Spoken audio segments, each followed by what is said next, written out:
Hello everybody and welcome back to another Flow video. This is Jacob Tucker, and in today's video I'm going to be showing you how to create a account using the Flow CLI, so both a testnet and mainnet account. So what you're going to want to do first of all is install the Flow CLI. You can do that by going to this link. I will include this link in the description for you, and it's actually super easy.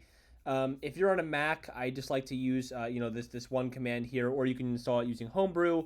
Linux also here, and Windows here as well. I've already installed it, so you can see on my computer I am running version 1.9.2. But all you would do is simply just copy this command and paste it in your terminal, and then type flow version. And if you type flow version and you see it there, then you know the Flow CLI is installed. So the next step is I'm going to go ahead and just open this up in VS Code.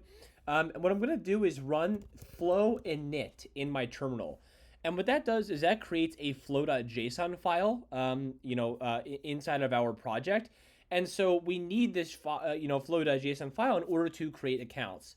So the next step, and then we're, almost done. It's actually super easy, is to run flow accounts create. So flow accounts create, just like that.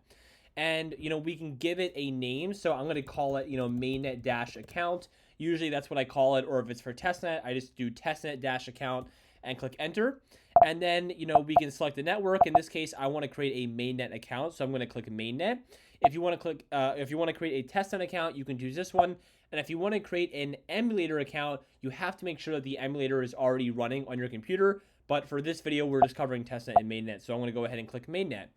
So when I do that, it's just going to, wait, for a few seconds here. It's just running a transaction to create an account.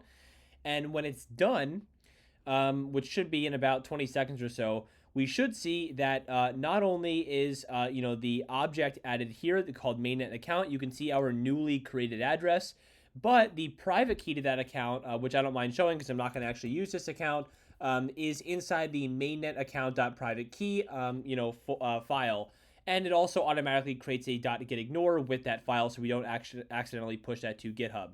Now, just to confirm, we can go to something like, FlowView and paste in 0x and then that address that it shows us, and we can see this actually is a real account that exists. So this is super cool, and we can see the key. This is the public key that obviously matches this private key, and that's about it. So that's how you create a account using the Flow CLI. Hope that helped.